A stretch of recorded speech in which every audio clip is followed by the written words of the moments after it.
Hello everybody, and welcome to the video. Can't tell today I'm sick, so yeah. So today's video is a little different from what I normally do when I'm making speed paints and stuff. Normally I'll just like draw something and then think about a topic to talk about later over the picture. But today I kind of was inspired by something I started to research and look up and get really into.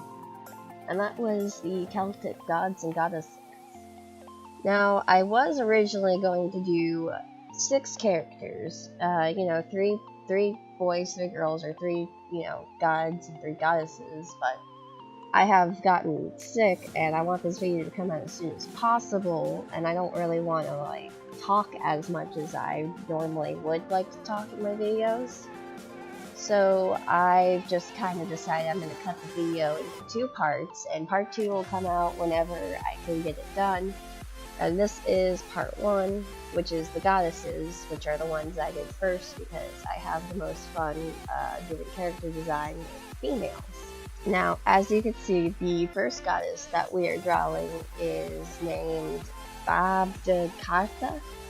I think that's how you pronounce it. I don't really know. To be honest, Celtic is a very hard language to pronounce from what I have seen and researching and whatnot. But I always enjoy, within Greek or Roman or Egyptian mythology, the goddesses of war always seem to be the coolest ones. And the same goes for the goddess of war in the Celtic mythology, which is Babdekarta, which that's how I'm going to pronounce it until somebody tells me differently. And see, the interesting thing also about Celtic gods and goddesses is the fact that they don't really have a set story. They have somewhat of an origin, and they have a light description of what they do. But other than that, it's basically up to the imagination. And I think that's kind of interesting because most, gods and goddesses have a set story. This is how they were made. This is exactly what they do and what they feel and whatnot. But with Celtic gods, a lot of it is up to your imagination of exactly who they are and what they do.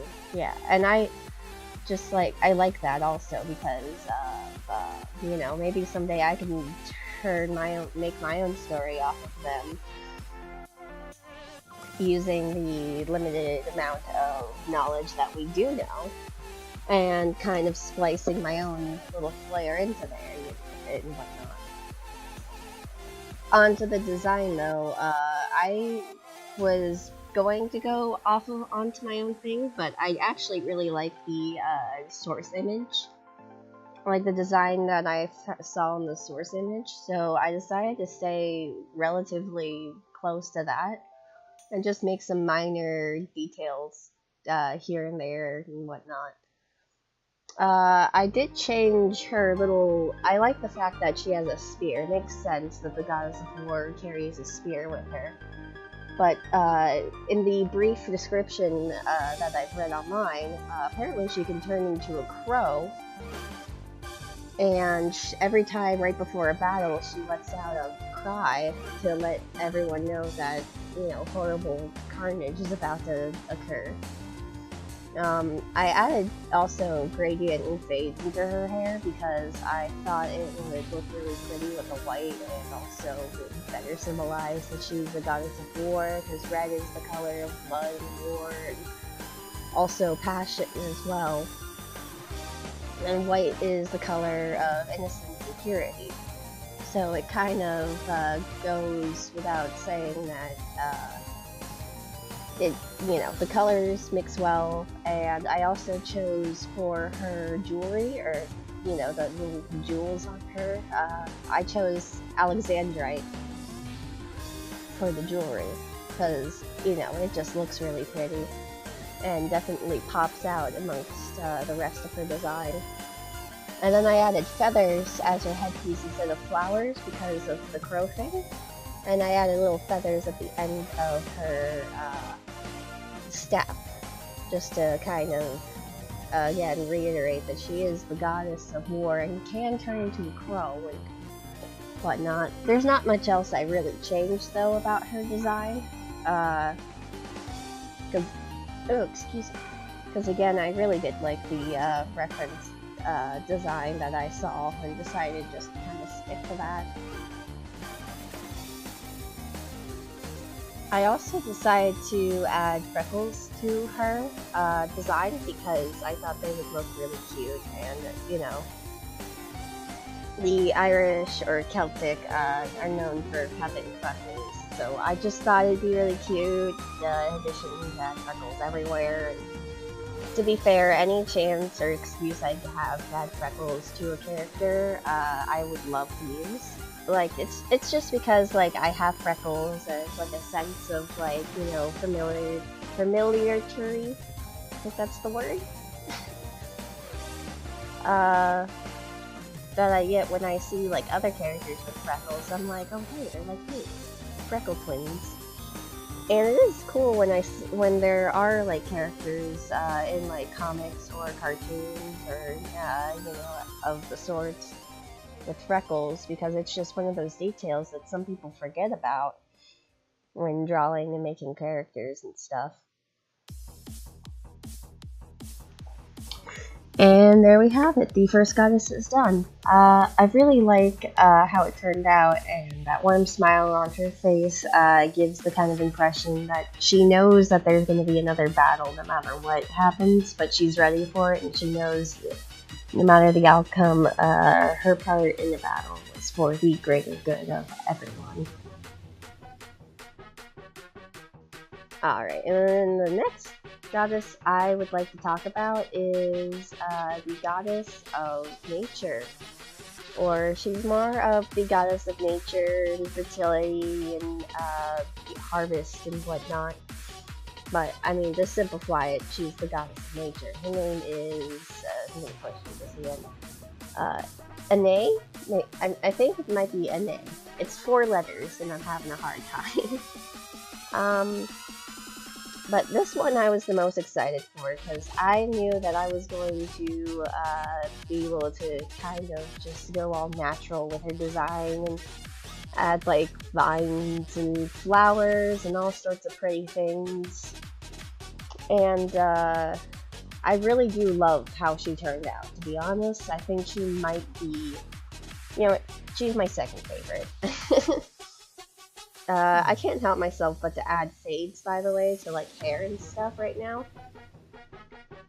It's just something that I've been kind of getting more accustomed to, because it's just a lot of fun to like see characters with like faded hair. It's not really a common thing amongst, again, like it's not a common thing amongst TV and video games and comics and whatnot.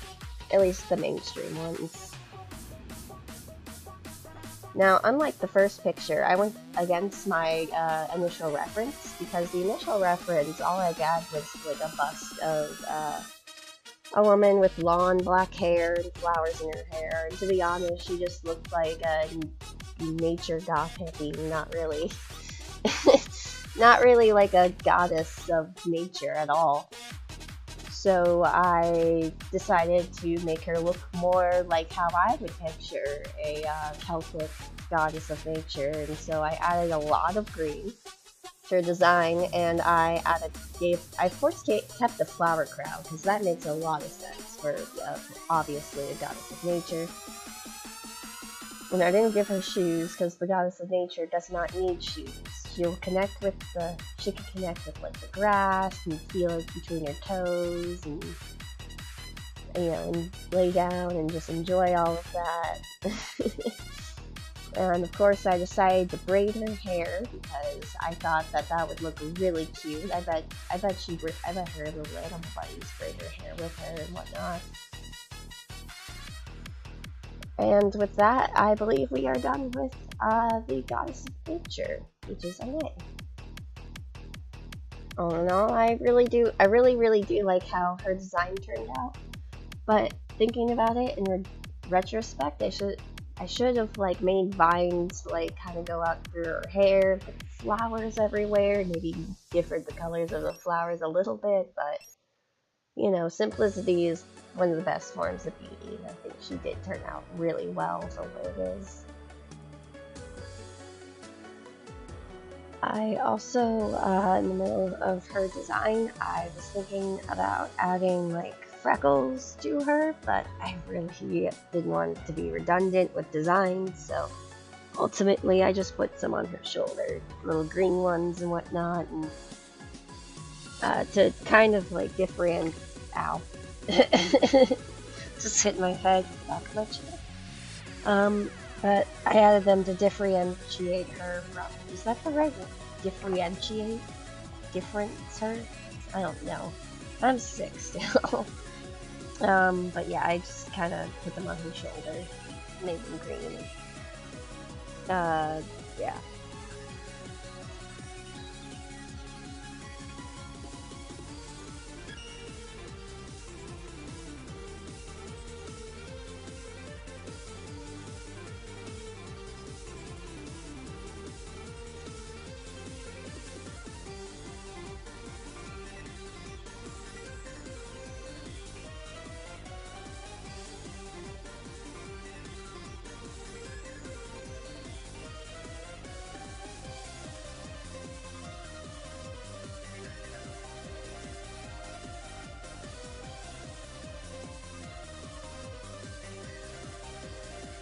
And now the last one for today is probably my favorite.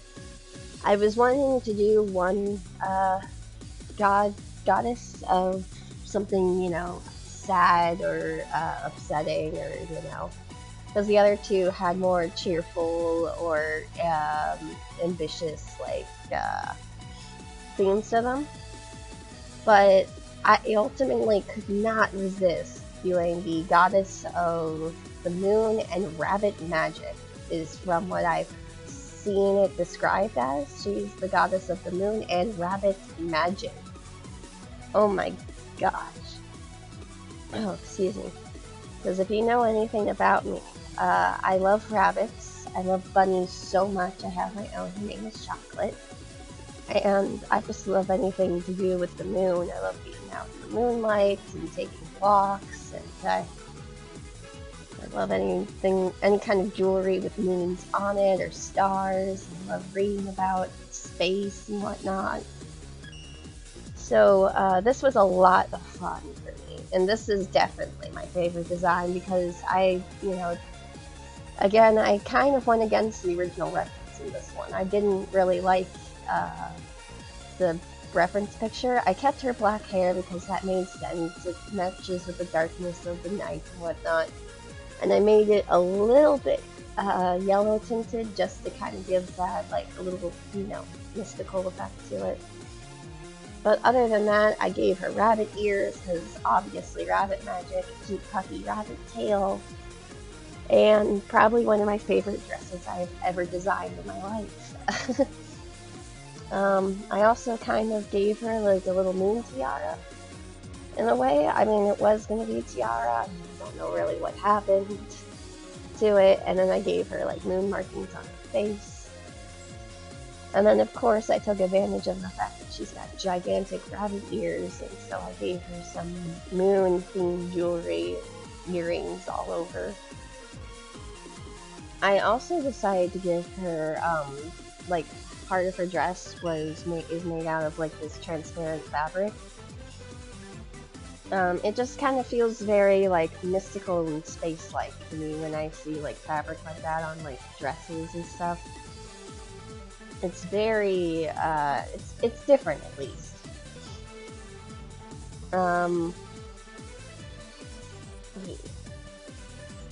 I also decided just to kind of give her like sandals that really don't seem like they were crafted perfectly, but they fit, so she likes to wear them. That kind of deal. I just feel like the goddess of the moon and rabbit magic would just kind of live on a giant bunny farm on the moon, or live in this like bunny farm that like the moon shines directly under, and she takes care of them and her friends and whatnot. Because I mean, what would the goddess of Ragic? What would the goddess of rabbit magic do otherwise? I feel like she's the person, or she's the one who like makes bunnies so adorable and lovely and cute and cuddly. I bet she's the one who watches over baby chocolate as well.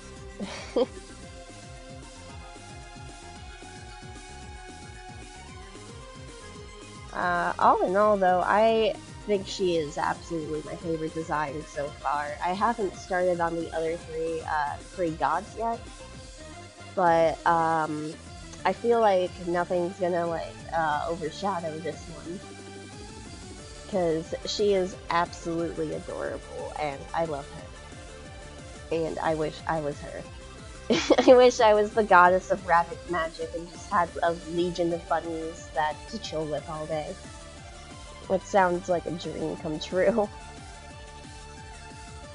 And you know, before I really end the video, I do want to just say that I think the Celtic gods and goddesses should really be looked into more and adapted more for mainstream media, or do just some sort of story made about them. Because I feel like they're incredibly underrated because there's so many cool ones. I just think a lot of people are deterred from adapting a story from them because of how their backgrounds are, but I really do feel like that's just a gold mine for those with creative imaginations and people who would just want to like make a cool story based off of gods and goddesses and whatnot. I might even actually keep this, the dress design that I made for the Goddess of Rabbit Magic because I love it so much. So if it appears later on down the road in my comic, don't be surprised.